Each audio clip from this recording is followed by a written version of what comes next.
We're now recording. Very good.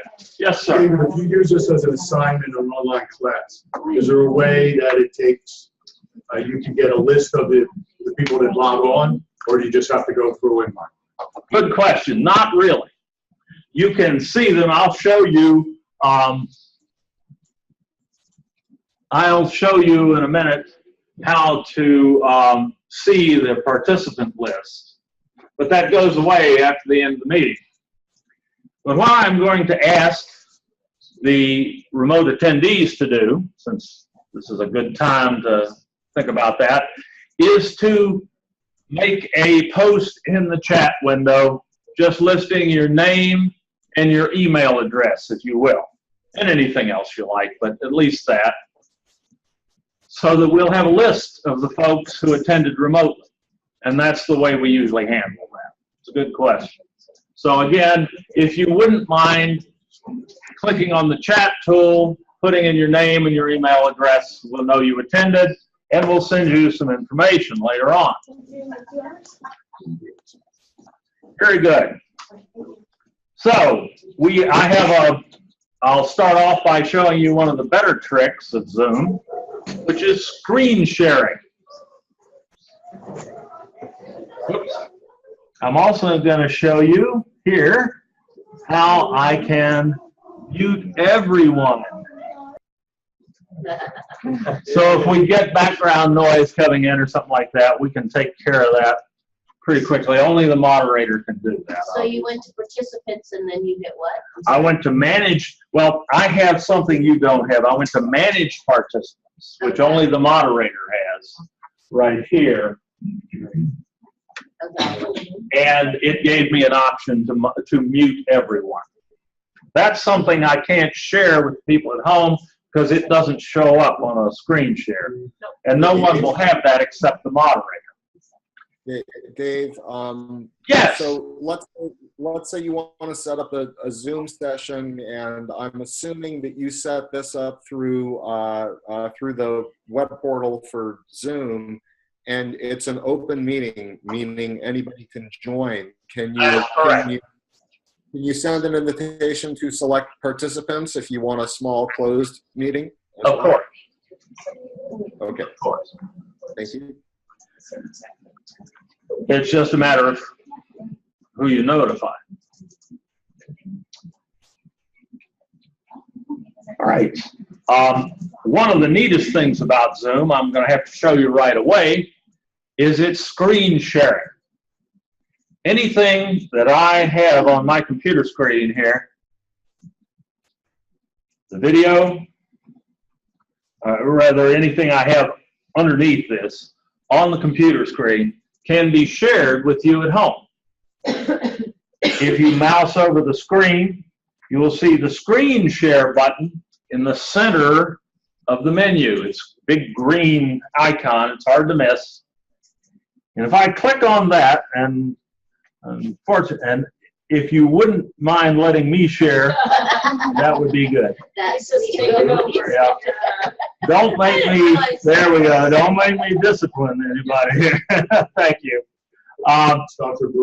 Just to describe this, and I do want you at home to try this later, but when you click on share screen, you get an option to share a variety of things, including a shared whiteboard, but the normal share is your desktop, which is outlined in green, the default. Then you just click a share screen button down the lower right-hand corner, and there's my desktop, and everybody everywhere is seeing that, as well as the people here in the room. I also have a little document camera running here. Let me make this a little bigger. This is our agenda for today, our syllabus. But this also illustrates two things. One, the screen sharing capability is amazing. There's next to no latency to it. You see something almost as soon as I do. And you can share anything that comes up on your screen, including, in this case, a little application that works with a little USB document camera. which will allow you to share documents with your attendees, which I'm doing here. Here's the syllabus. I'm going to take a quick look at that. Those of you here in the room have that, but the people at home are just seeing it. But you could also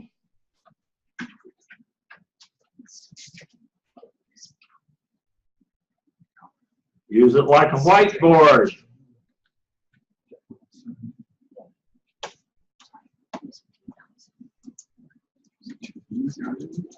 And talk about it.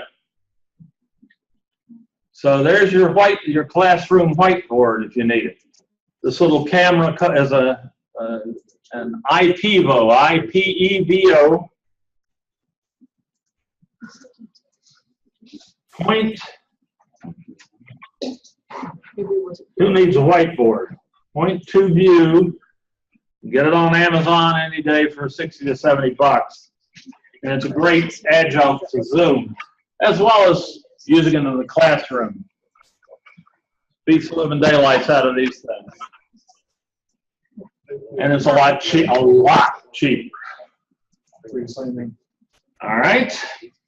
So what is Zoom? Well, we're seeing what Zoom is. It's a meeting tool. It's a video conferencing tool. We can talk to one another just as naturally as if we were sitting in the same room. And if I weren't sharing my screen, we could see each other. So the only thing we can't do is smell one another. Usually, in my case, that's a blessing. We can share screens, so that we can share anything that we might put up on the projector in a classroom. We can share, and people can see it better because they're looking right at their monitor instead of squinting at a screen that may be 30 feet away. Yes, ma'am. So how did you, I understand that you're using that little doc cam, but how did you get it off your desktop and onto something else? So you were sharing your desktop. Right. The application is running on my desktop. Okay. My desktop is still there. Okay, I see. Were you able to get it? Yeah. So it's just a Windows application running on my desktop. Okay. And what else can it share besides your desktop? It can, well, normally if you share your the question is, what else can we share other than the desktop? Well, if you share your desktop, you're sharing everything on your computer. There's nothing else to share. You can share a shared whiteboard. If I stop the share, there's a little button at the top of the screen that will allow me to do that. I can share a whiteboard. And everybody can draw on the whiteboard. You'll see a little more menu at the top of your screen if you're coming in remotely, and on that there's an annotation tool. Just select that, and you can get all kinds. There, somebody found it. Julie! And this works great if you have something like a graphics tablet. You can write on it. And you can type text on it.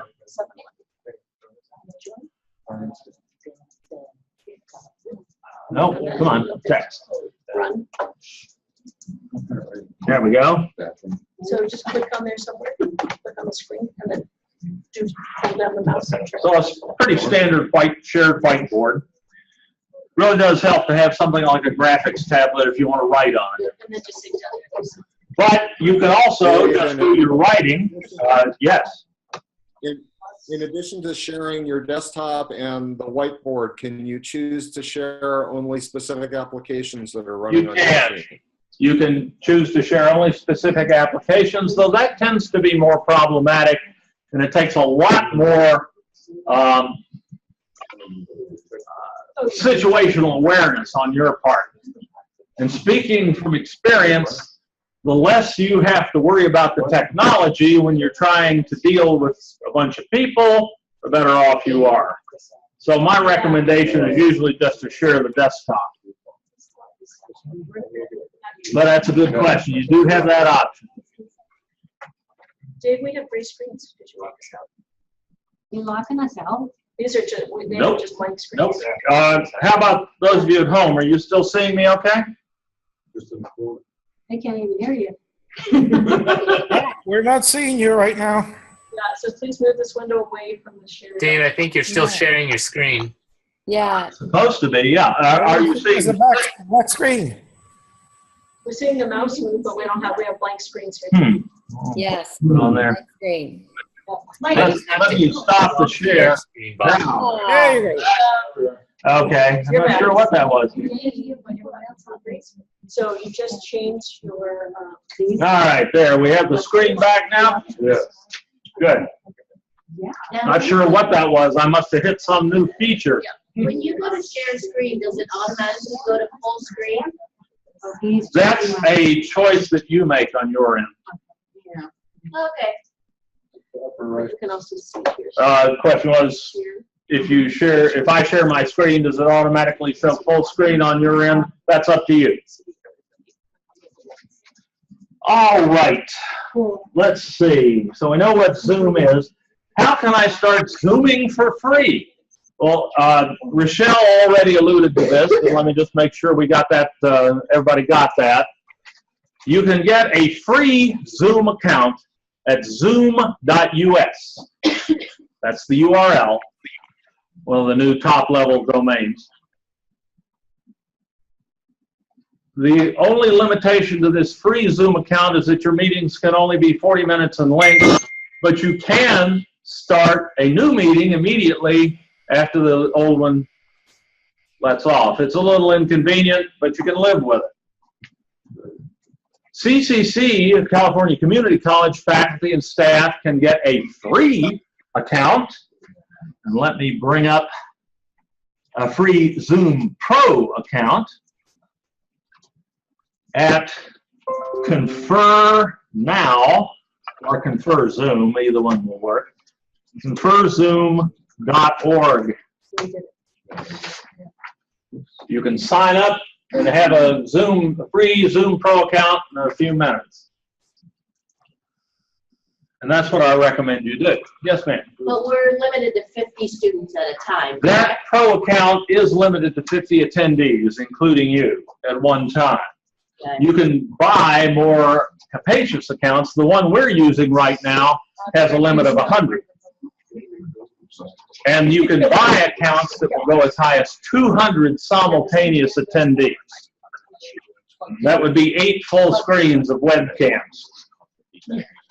And it still works. The stuff is voodoo. There's no other explanation. Gina? 2 questions. First of all, the free Zoom that's not Zoom Pro, what's its limit? 50. 50 people. And then the second question is there a Zoom of some sort on Blackboard? Is one of Blackboard tools? Not exactly, but you can integrate Zoom. The question is, how does Zoom integrate with Blackboard? Right. You can, I'm going to show you how to put students or you colleagues into a Zoom meeting here in a second, and you can do that through Blackboard. There is in fact an LTI integration of Zoom with Blackboard, but it doesn't really do that much for you. So, but Zoom works very well within Blackboard and very well within Canvas as well. So there's no problems in working with Zoom within Blackboard. The integrated virtual meeting tool that is integrated into Blackboard is Blackboard Collaborate. And not to put too fine a point on it, it sucks. Use Zoom. So you suggest we have to get external to Blackboard, we get a Zoom account. Yes. And then And I'm going to show you how to integrate it into Blackboard. There's nothing to it. There's nothing to it. All right. We've already done screen sharing. Let me show you how one starts a Zoom meeting. I can't actually do that because I've already got one running and I kill this one. But There are several ways to do that, but there is a way that will avoid the only thing that I've ever seen that causes a Zoom meeting to fail, which is a situation where you're in one room and your students are in another room. And that can happen if you don't sort of follow the instructions I'm going to show you here. I am going to bring up zoom.us.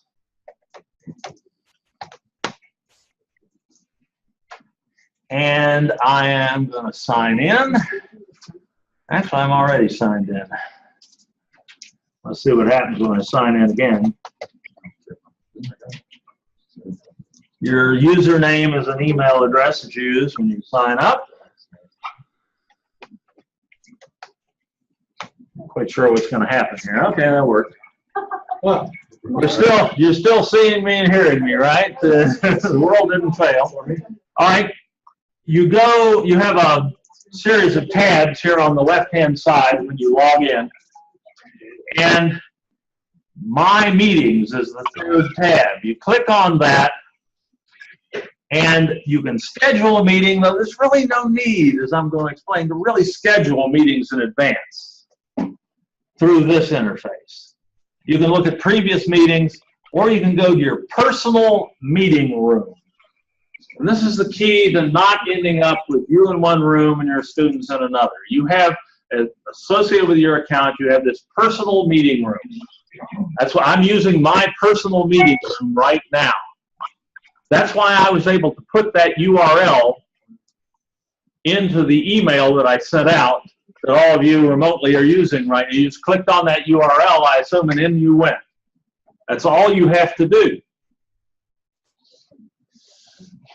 That URL is right here.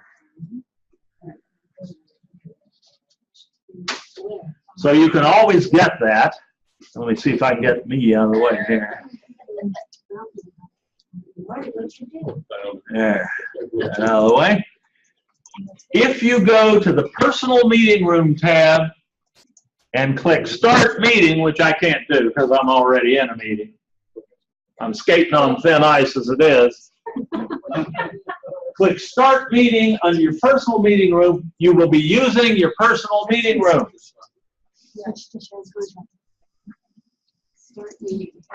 And the session starts.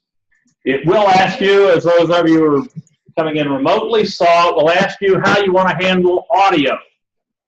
Your two options are to use the audio built into your computer, the microphone and the speakers built into your computer, or a headset that you have plugged into it, or to use a telephone. You can dial a number and get the audio for the conference, and it's bridged in with the computer audio that everybody else is using. However, be aware that those are not, it'll be immediately obvious, those are not 800 numbers. We didn't pay for that. And one of them is a San Francisco number, and one of them is a New York City number. So if you don't have free long distance, you don't want to use those numbers. But the vast majority of the time, you're going to be using your computer audio. The computer audio in Zoom is wonderful, so much better than Skype or any of the other products that you'll find out there. Well, one thing I'll just jump in what Dave was saying is one of the ways that I've used it is that I create my own. You can change the name. You can change it so if every Tuesday night you do a live session, you can call it whatever the name of your class is. Tuesday nights. You can change 6 to 7:30, and then you can put that in your course. So and the students will know every Tuesday night we have a live Zoom session. So that becomes like a permalink that you could. Well, and this is what you need for that. Yep. And that becomes the link that the students would use to go to that one room that's your personal room. Yep. I have a question. Yes. Does that link ever change? No. That's what your personal meeting room means, and permalink means. That does not change. Unless you use a different account to log into Zoom. Yeah. Okay. What you don't want to do is go up here to the top. Well, you can't see it now, but if you go to zoom.us, to the main page, and it says host a meeting up here. Don't do that. That hosts a an instant meeting, and it generates a random meeting URL.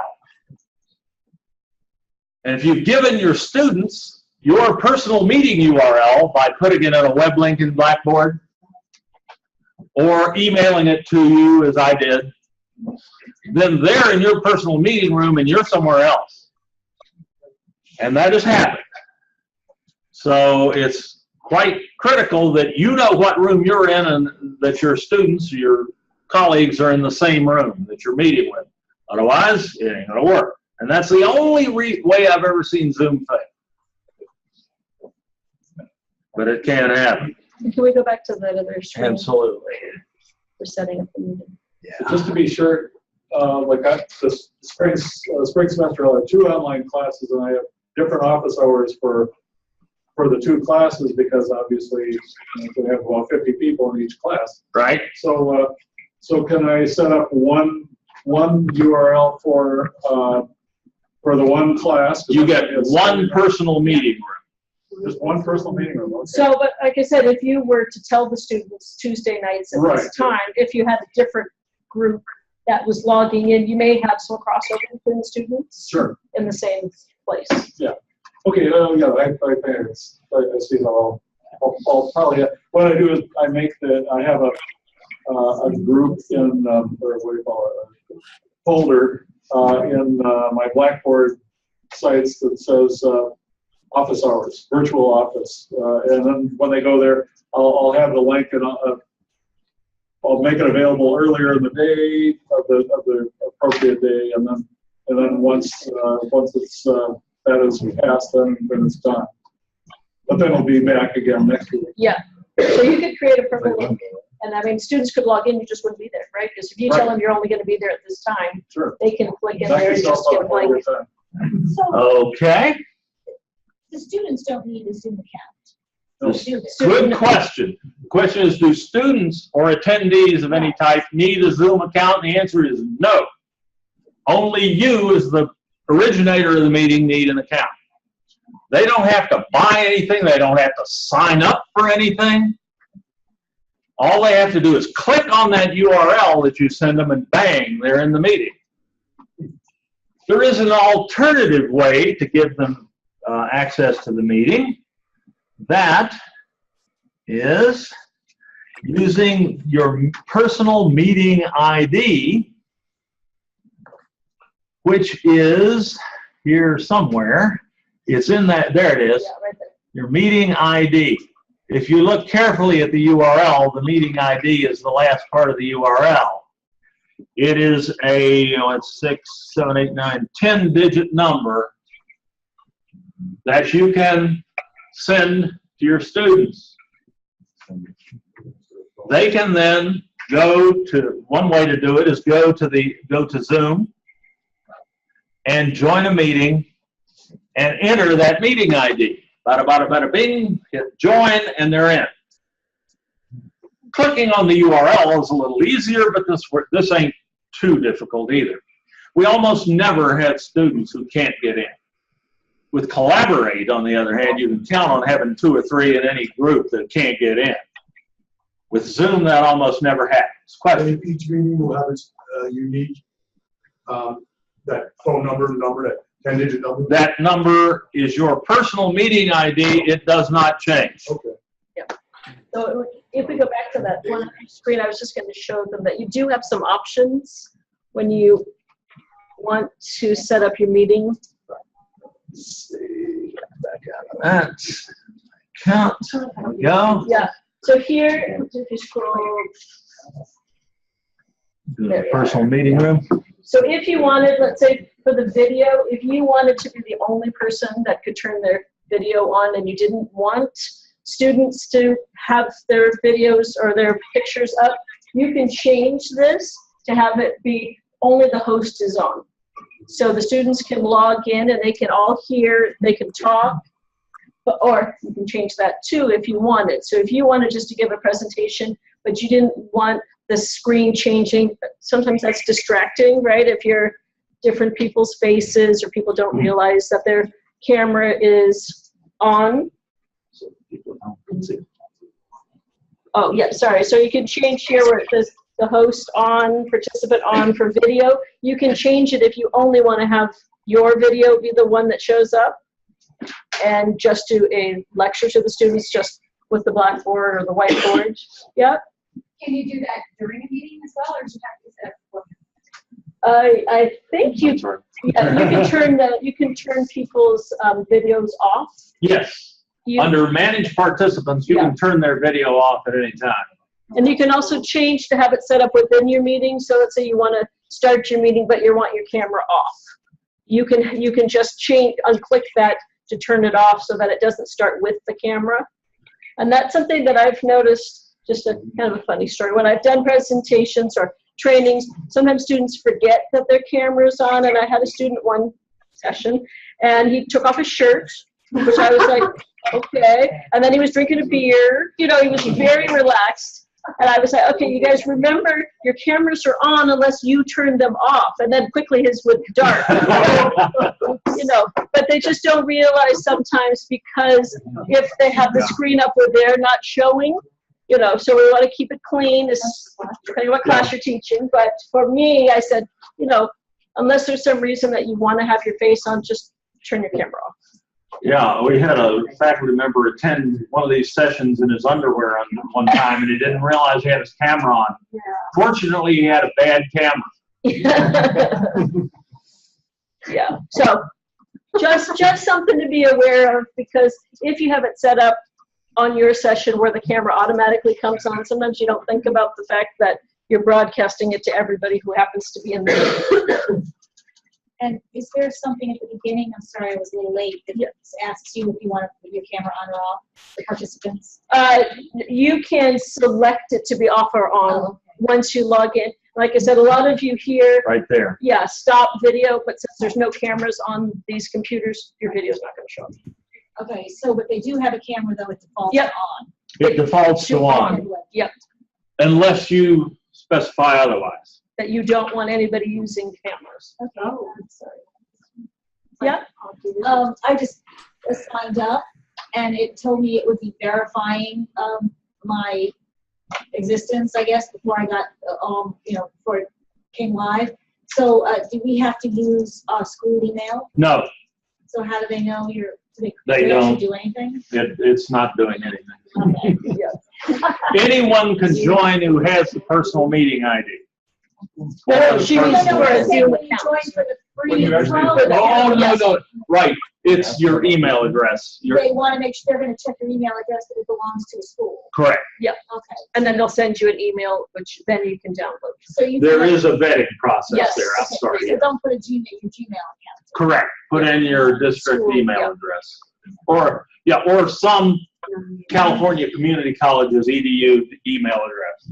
And the other thing, just to kind of be aware of, if anybody's wanting to do it in their office, depending on how locked down your computer is, that a lot of times you can't install programs onto your own computer, Yes. to the work computer. Yeah. Now, if it's your desktop, your own laptop, there's no issue. But in fact, with Zoom, that little client that comes down does not require install rights.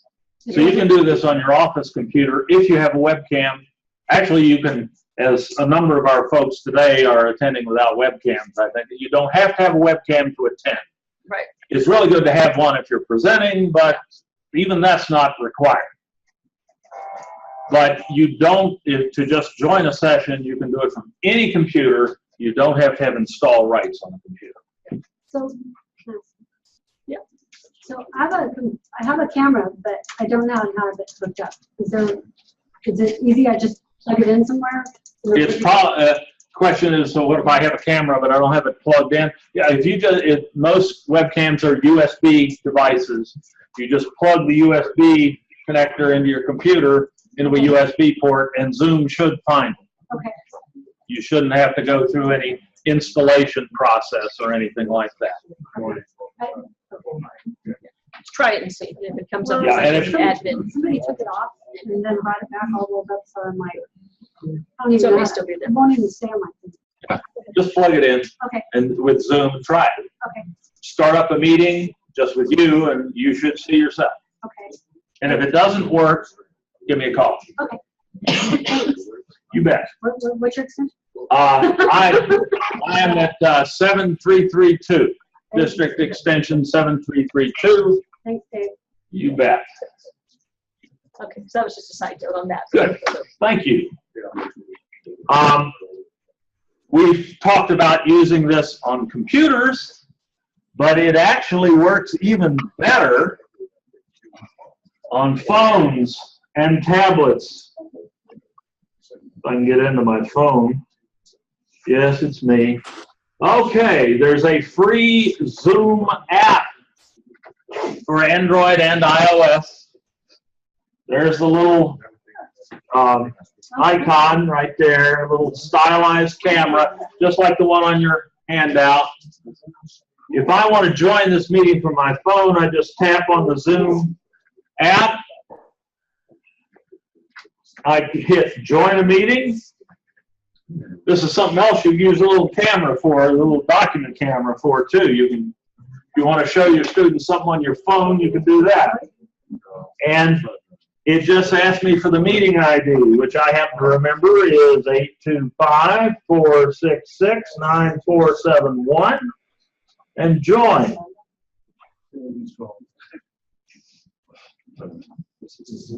And bada bing, I'm in. Oh, that's cool. I'm not gonna activate the audio because I don't want that feedback loop. But you have the video feedback. Yeah. This will help with that. Notice that what's on my phone is the screen share. The screen share works just as good on the phone as it does on the computer, even though the screen is smaller, it's such high resolution, and I can pinch zoom it. Let me do that. That's pretty cool. Yeah. You know, there's the screen share. Of course, now I'm getting Windows within Windows within Windows a little bit, but it works just as good on the phone as it does on the computer. As a matter of fact, let me stop my screen share here so that you can see. As a matter of fact, you can originate a meeting on the phone, on your phone. You can hold a class on your phone. You can't share your phone screen, but you can share. Let's see if I can. I don't think this is going to work. Let me try. Well, I'll just mention that if you tap the screen share button on your phone, you can share your photos, Yeah. So check those before you share. files from your iCloud Drive, Box, Dropbox, Google Drive, OneDrive, Microsoft, or you can share a website URL. Let's see if I can make that work. I'm going to share Blackboard.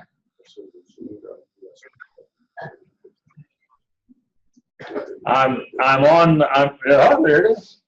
There it is. And I'm sharing Blackboard with all of you through my phone. And I'm on a really marginal cellular connection. I didn't join the phone to the Wi-Fi because they changed the password the other day and I forgot. But I'm on cellular and this is working. That's cool. You can hold class at the beach. And you can display documents. You can annotate them. You do anything. You show your PowerPoint presentations if you have them stored on Google Drive or wherever. You can pull them up and you'll be doing your lecture on the beach. So I'll just say from that, which is a great thing, but I don't know about you, I'm not super good with using my thumbs to manipulate my phone. So if I have done it, it's really just me talking to the students. Trying to do the screen share, at least for me, is challenging to do that.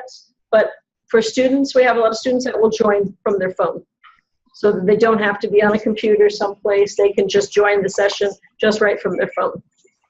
And I know Dave's joined several meetings. He wasn't technically driving, but he was in a car which was moving. Yeah, which was moving. And so I think he had it on the dashboard, or he had, yeah, and so he joined the meeting. We didn't ask him to share his screen or anything because, were you driving, Dave? Actually, one day I was looking at a house in Las Cruces, New Mexico, and I was in a meeting, a steering committee meeting, and I was sharing pictures of the house with the people back in San Diego. So couldn't end up buying that. Yeah, but pretty cool. Amazingly flexible and amazingly easy to do. There's just nothing to this to speak of. Let's see, we've covered a we've lot. almost covered the syllabus here. Let me mention a little bit about yes, got a question in the back. It's probably what you're about to jump into, but if you record this. Recording. So say not everybody can attend your online meeting. You can record it and post it. Yes. But also, even in a live meeting, closed captioning. Is there a way to do that? Knew somebody bring that up. Okay, first question, can you record the meeting and put it online later? Absolutely, and I'm about to show you how to do that. We are, in fact, recording this. And everything gets recorded. Be careful. Everything you say, everything the participants say, everything that's shared, every screen that's shared, all of that is recorded. And it's very easy to get it online. I'll go through that in a moment. Second question is, what about live closed caption? Well, there is, those of you here can see it, a closed caption option in the menu down there. There is a provision for a real-time captioner to caption a meeting in progress in a window for people who need it. We don't have a captioner today, mainly because the logistics had not been set up between CCC Confer and the DECT grant and Zoom for us to get a captioner into a Zoom meeting yet. That's coming, so I'm told. Also, they don't have a way yet. But Dave, if you were to upload this to... You're right. I'll get to that in a minute. You're absolutely right. If you were to upload this... Exactly. And so we're dealing with live captioning right now. So the technology exists, but the logistics have not been put in place yet to make use of it. So right now, if you have a known hearing impaired attendee, you don't use Zoom. You use Blackboard Collaborate, where that logistics have been put in place through CCC Confer. But just like in the CCC Confer, you have to request it ahead of time so that there is a captionist that's involved. So they're not captioning everything if you don't have a student who has requested a live captionist. So it's not part of, I mean. That's what we don't have with Zoom yet. We don't have a way to request that captioner. So they're working on that. And, oh, my wire popped loose there. Just a sec. And we're back. Okay. Okay, so that's coming. But right now, if you know you have a hearing impaired attendee, you need to use Collaborate instead of Zoom. And everybody recognizes that is less than ideal, but that's going to be fixed. I'll just tell you that almost all the state committees and the OEI, Online Education Initiative and so on, when they do meetings, they use Zoom. Nobody willingly uses Collaborate anymore much. So, recording. Recording. We are recording right now. It does tell everybody that we're recording. So I can always pause the recording if I want to say something that I don't want preserved for posterity on YouTube in a public forum. I don't think I've said anything like that today. So Not yet. Not yet. We got a few more minutes. Well, I was going to say the other thing too, only one person can record. Right. So if Dave has already set it up and set recording, if your students are set, oh, I'm just going to record the lecture or the presentation, a pop-up will come and say a recording is already in session. You have to get permission from We got like triplicate over here. Let's try to mute anybody in the room. We got somebody in the room with speakers on. Yeah, you can make it possible for other people to record. If I bring up meeting participants and I mouse over, say, Cheryl, and I click more next to her name, I can allow her to record. Somebody help me. And multiple people can record. I don't know what the limit is. Never been able to break it yet. So recording is, but unless you allow it, no one else can record. Only the moderator. A very nice adjunct to this is something that Rochelle is especially fond of. You can screencast with Zoom. So I can tell you, for me, when I want to make a video, I only use Zoom now. Yeah. Because I can pull up, if I want to do an audio PowerPoint, I can start with the camera on myself, just my little introduction, turn off my camera, bring up the PowerPoint, and just talk through my presentation as I'm recording it. And by the time you're finished, you have an MP4. Right. It saves as an MP4, which then can be uploaded to YouTube. It can be uploaded to the 3C. 3C Media. How do you edit it? So if I want to edit, Go ahead. you could go into Camtasia if you really want to do some fancy editing.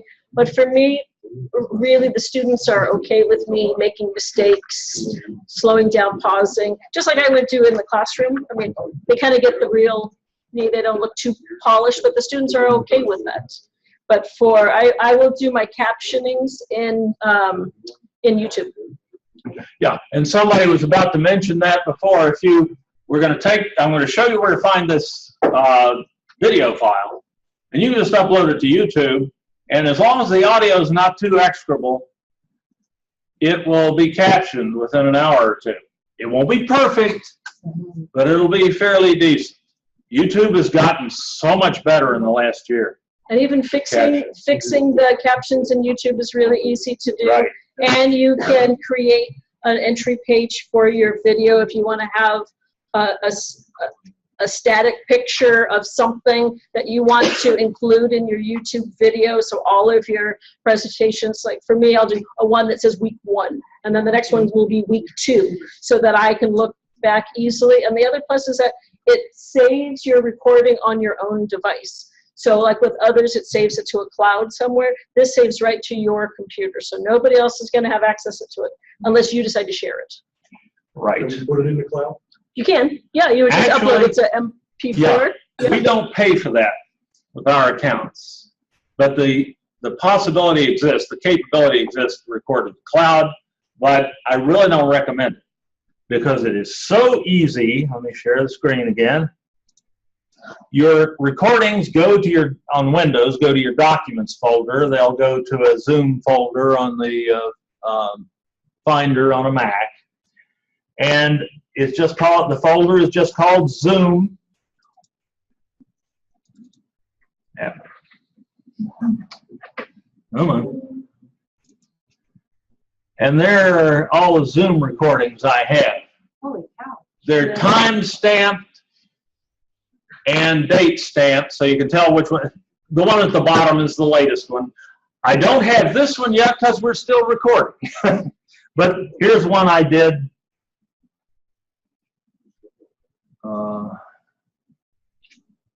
Today. Nope. That's 9/21. Oh, no, that's right. I was using another computer. This was done on September 29th. I have no idea what's in it.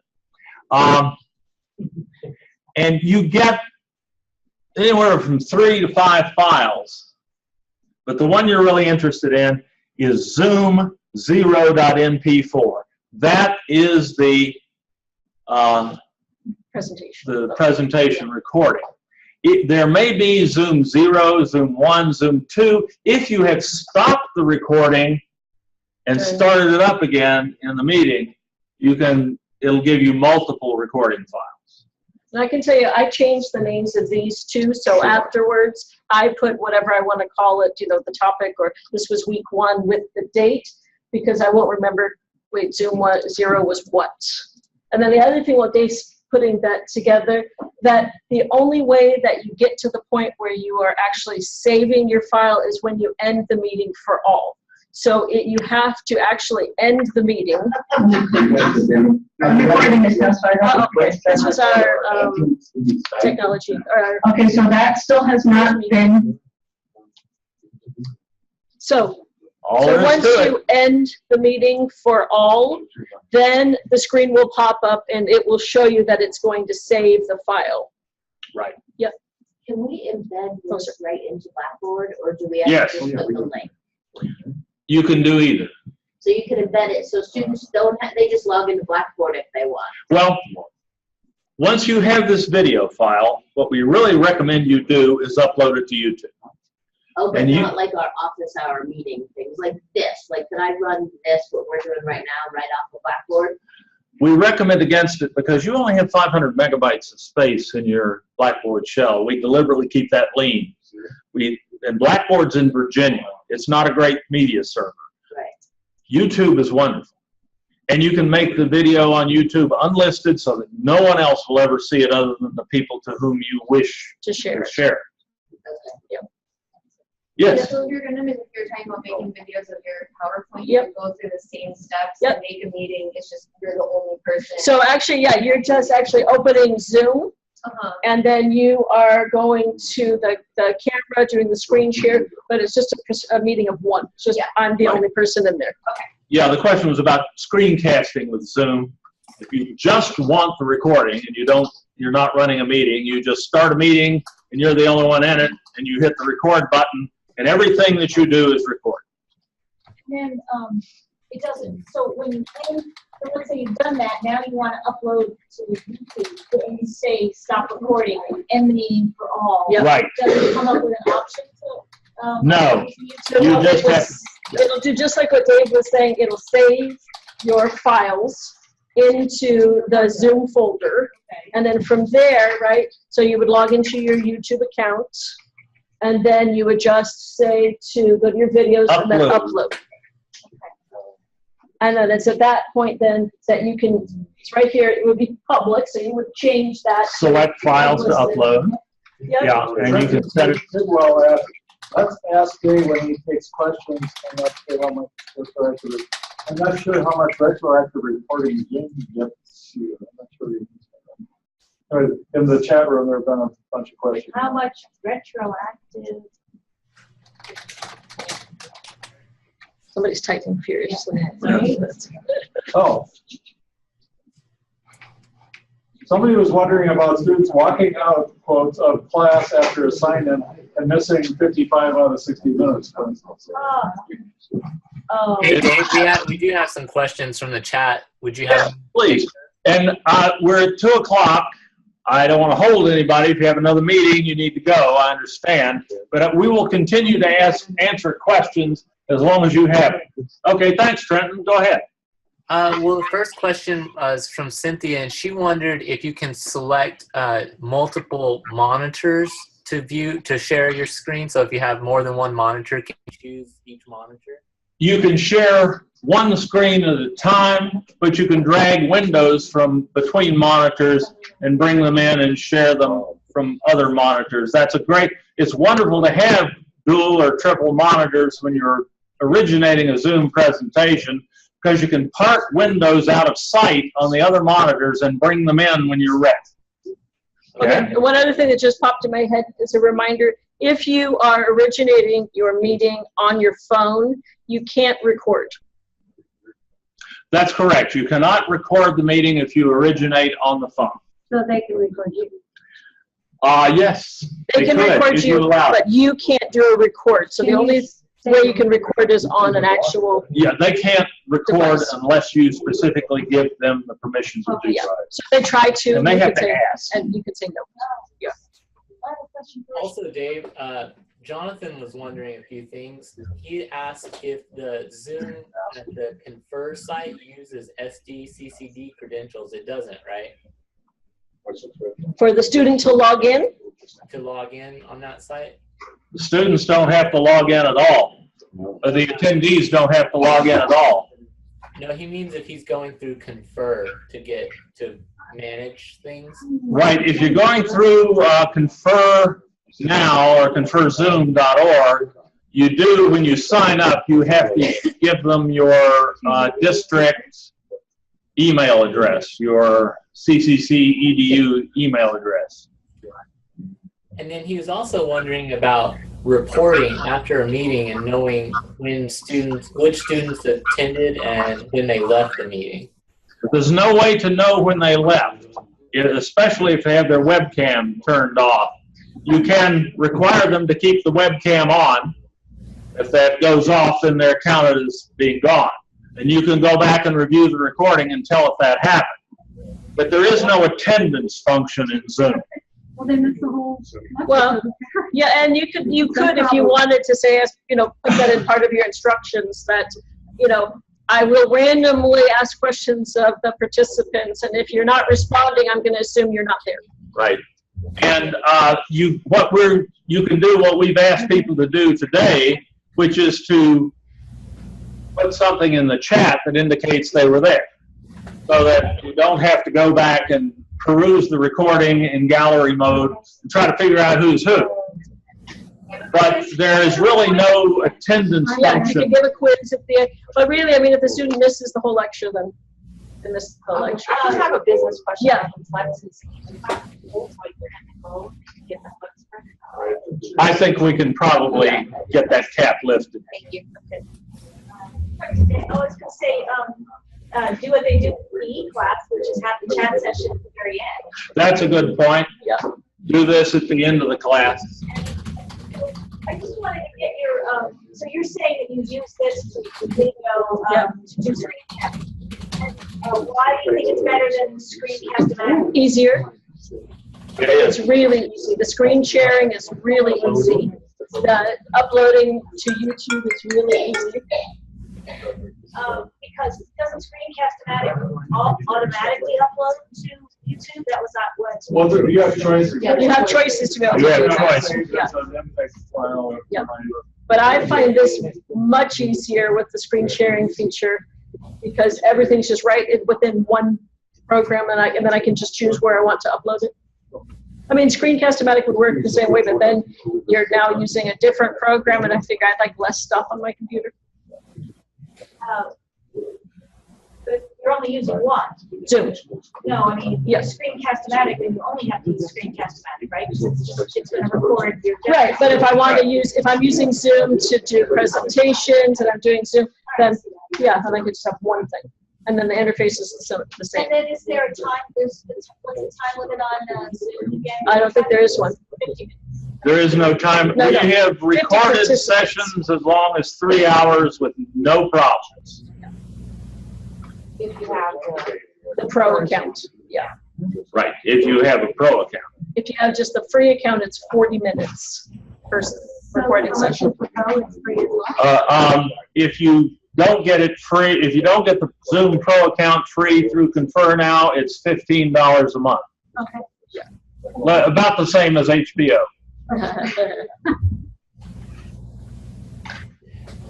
Any other? Anything else on the chat? Yes. This is Julie. I got a question. Yes. I use the Zoom desktop app, so it's really easy to start a meeting either with or without video. Right. Without video. So that kind of bypasses the whole need to do a personal meeting room, right? Well, that's what I use, yeah. And I usually just use start without a video thing. Yeah, but you need to make sure you have your account configured so that you automatically use your personal meeting room. Oh, is that a setting? And why is that? Because if you do an instant meeting, even from the app, run the risk of having a different URL or a different meeting ID than the ones that you're. Well, because it just generates a meeting ID for me, which I just easily give to whoever needs to share with me. But if you have put that into Blackboard, if you put a meeting ID into Blackboard previously, you need to be sure that you're using the one that they are going to be going into. But that's the only, but that's the only kind of drawback, is that it's just not a static meeting. Correct. The static, and I will tell you that will bite you sooner or later if you don't use a static meeting ID. It's certainly bitten me. You can always tell what your meeting ID is when you're in a meeting by, let's see, my sharing. Yeah, the meeting ID is right at the top. Oh, yep. Of the window. Yeah. So you can verify that you're in the room you think you're in. Yeah. Okay, good. Perfect. Okay, great. Thanks. I've been using it for a while now, and I still learned something new, so that was good. Thank you, Dave. Okay. Anybody else? Dave, we had one question from Rick about scheduling separate meetings. I'm sorry I lost that. Rick was asking about scheduling different meetings and generating different meeting IDs. Yes, you can do that. It's not really recommended because the logistics become impossibly complex after a time, but it can be done through the schedule a meeting tool. I don't even like to mention that. Hi, Dave. This is Cynthia Paloma. Hello, Cynthia. How are you? Very good. My question is regarding the multiple monitors. So I have the laptop, and then I have a very high-res big monitor. Mm-hmm. And will the monitor size make a difference in the recording size? Yes. And is there a way to resize or shrink down the size of the... You can lower your screen resolution on that big monitor. Reduce the screen. Reduce it, exactly. I have another question. This is regards to audio. Right. I have a very nice microphone and a regular old headset, which I am using currently. Mm-hmm. When I use the better microphone, it's stereo. One problem I've had in the past with the, what is it, not Jing, maybe it was Jing, is that it records it records only on one side, so you only hear the output in one ear.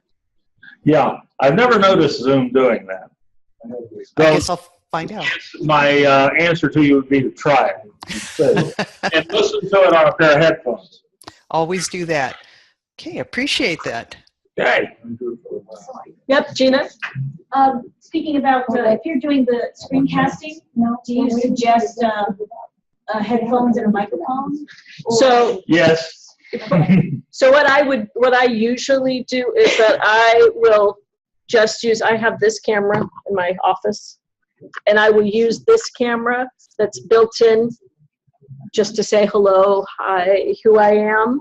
And then when I pause it, then I use the headset microphone because the audio is much clearer and you don't pick up a lot of the background noise. I just thought it popped in my head. I've had this problem with Screencast-O-Matic, where, like, let's say you want to record a brief clip of YouTube, something animated moving on a screen. When you see the recording in Screencast-O-Matic, it's all slowed down. This isn't. Zoom. Not on this. Zoom is, you can record a video and save it, and the video, shows really clearly. The question was about recording video while in the middle of a Zoom session. You share your screen, you play a video. Are your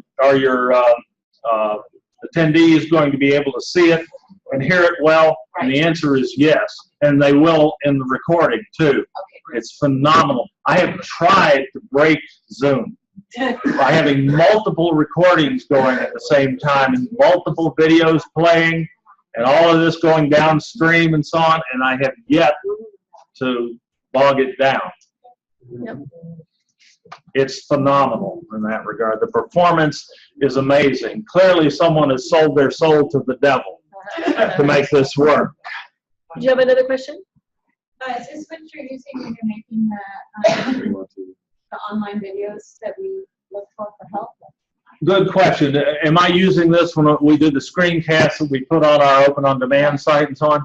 Usually not, for one reason. The video and the audio with Camtasia or Snagit is just that slightest bit better, higher quality.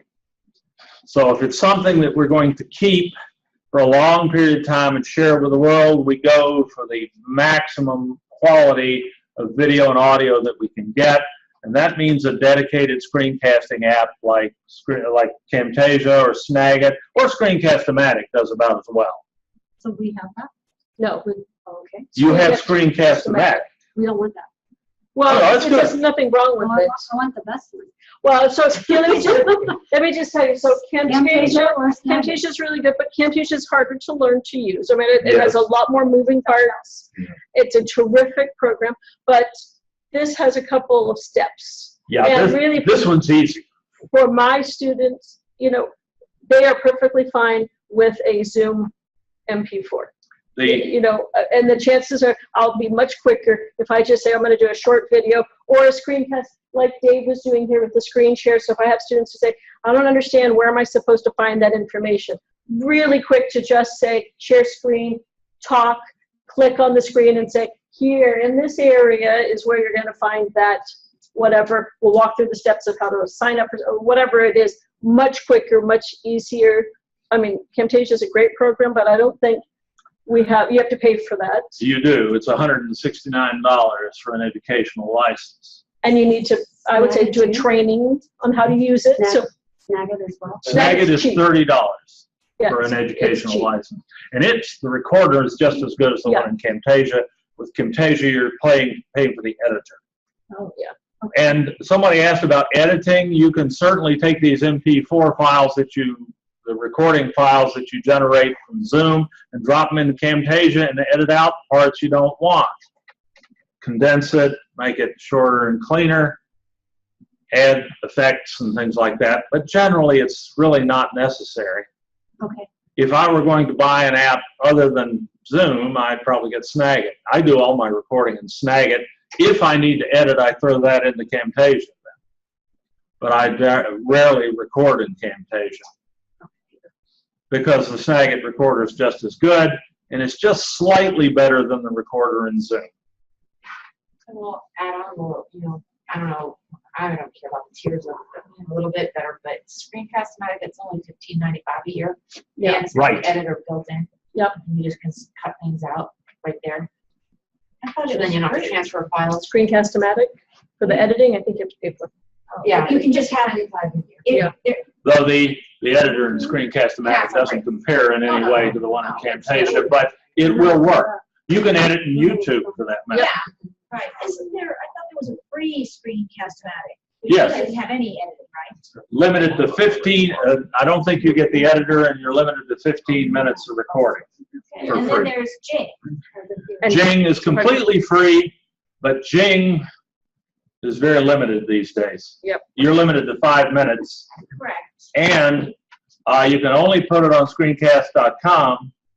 You can't upload to YouTube. You cannot upload Jing to YouTube. It saves it as SWF Flash, in other words. So you need something that will, and I have a thing that converts Flash to. Right, but that's a proprietary Swift. Yeah. It's difficult. And then if you want to caption Yeah. it, it's more difficult. You almost have to have Camtasia. Camtasia will load the Swifts from Jing, and you can then, but they're lower quality also, Oh, yeah. and much bigger. Jing is pretty much dead. Snagit is the replacement for Jing, and it's only $30. And that's a one-time cost. Hey, Yes. so using this, I'm planning to, rather than send out several emails with frequently asked questions and stuff like that, Right. be online, to have set up a meeting within the first week and like, okay, it's open, I'm here for an hour, ask me anything. Right. Now I upload it to YouTube and I make it private. No. If you upload it to YouTube, you want to make it unlisted. Unlisted. Unlisted means no one can find it. They can't search for it. It won't pop up as a suggestion. Copyright police won't, if you have background. Oh, yeah, they will. Will Yeah. But will the students that can't log in, they're in ships at sea or Right. whatever, can they get it? Yes, they can get it, as long as you give them the URL, I the got link. the URL from YouTube. Okay. No, you get the URL from YouTube. But that's what I'm saying, I give them the URL. Correct. But they don't need to log into YouTube or anything like that. They do need to be able to get to YouTube. Right, but they need that URL. Thank you for coming. No, I got one of the, The district sent out some stuff about, disabled services.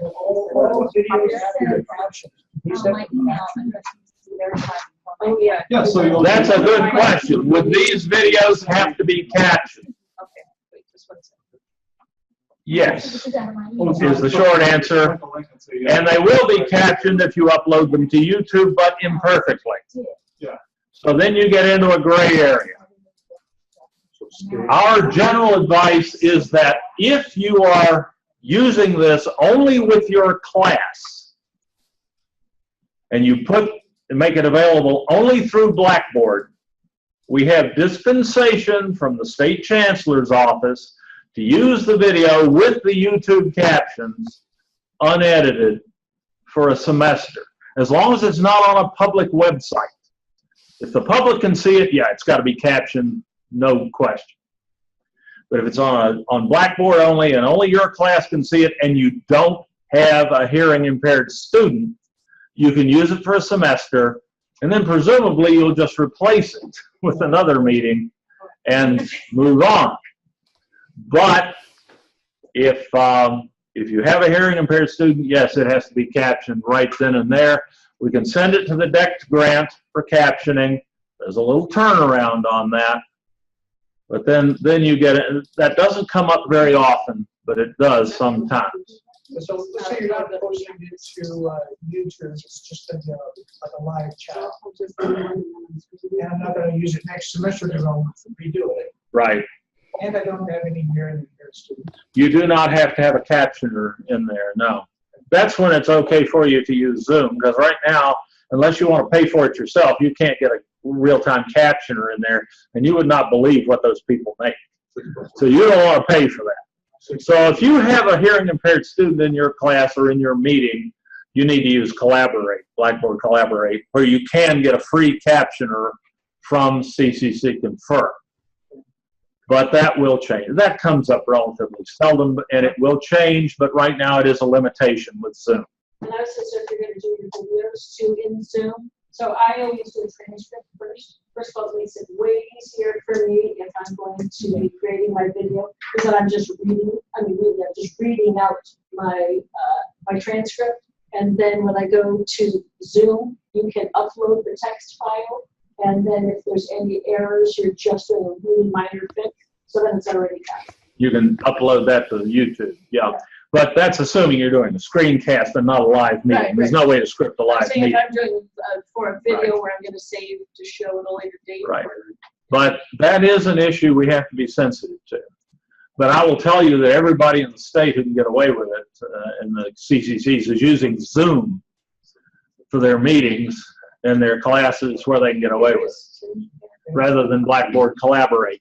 Gina? And I think we had one back here too. So just again about the YouTube captions, like, so let's say I do 4 or 5 narrated screencasts, and then I upload them to YouTube, and YouTube has captioning. Yes. And then I say, YouTube well, has captioning. YouTube has captioning, and am I required by law within by the next year to actually physically go into YouTube and fix the caption? If you're going to use them in a second semester, yes. Okay, and so I can go into YouTube and make an edit? Yes, YouTube allows you to edit the captions for accuracy and timing. As long as there's some evidence that I entered the caption thing, the edit caption thing, and looked Right. at it. Okay. Yeah, you got a little wiggle room there, but not a whole lot. So they're not accepting YouTube captions, forever captions. Probably not, unless they're really good. Sometimes they're so good you can't tell the difference. And ma'am, you had a question. Well, you mentioned putting it up. You're talking about putting the video in Blackboard and also YouTube. Well, putting a link to it in Blackboard from YouTube. You can either link it into YouTube, or you can link it into Blackboard or embed it into Blackboard. But prefer not to embed it. But no, prefer not to upload it to Blackboard. Embedding is fine. You do not want to upload it to Blackboard because Blackboard's in Virginia. The video service performance is bad, and you only have 500 megabytes of disk space in your Blackboard shell. You can use that up with video in a hurry. It just still is linking it to something else. Right. It's still housed in the same place. You're just putting the actual player. Got it. Uploading it is where the issue becomes where that space. Yeah. Uploading extremely large files to Blackboard is very difficult. It takes forever for them to go up, and it takes forever for them to come back. And we don't give you enough disk space to do a lot of large files. I deal with that all the time. People are always bumping up against that 500 megabyte limit. And so for large files, we recommend you either if they're videos, we recommend you put them on YouTube or our local media server, which we will give you access to. You get much better performance that way, and you don't use up any of your 500 megabytes of disk space in Blackboard. You just web link from Blackboard to that content stored on those other locations. Good question. Wow. Have a lot to learn. Anybody else? Yeah, hi, Dave. Oh, good. We still got somebody out there. This is Cynthia again, and I put some my questions in the chat box area. I don't know if Trenton's still here or not, so go ahead. He was on the phone, but here's my question. Do you suggest that students use Zoom instead of Jing to record their screencast presentations? That's what they're doing for a final presentation in my class right now is Jing. Yeah. Well, Jing is simple and free, but Zoom is probably easier. Okay, less friction is better. Plus there's the SWF format issue, isn't there? With Jing? Yes. I think Jing exports as an SWF. Yes, it does. And not an MP4. Okay. And SWF is required to have the Flash player to view. Yes, that's an issue now. That can become an issue, whereas I think Zoom will export as an MP4, and that's a more universally accepted format. That's correct. And you also, if you put up a Swift file, even on screencast.com, people with Apple mobile devices can't view it. Okay, I've come across that. The other question is more technical in nature because this Flex session was sold out on, and it's not allowing me to add in late. I'm going to ask them to pop that, send me an email, and I'll get Mary Kingsley, who has the keys to the Flex system, to put you in. Okay, I will do that. Appreciate that. My pleasure. Yeah, we're thrilled. I'm not sure what we topped out at. Last time I looked, we had 25 people. Thank you for coming. We had 25 people remotely. And thank you, Dave. I think this was successful. Thank you for coming. Yep. Anybody else? Everybody gone? Yeah. They're dropping like flies. There's still 10 people out there. Some of them are the ones sitting here. Yeah. Oh, I just, let's see. That's fine. No problem. How do I leave? Just leave. Yep, just X out. I'm trying to go. Thank you. I think that's a loss.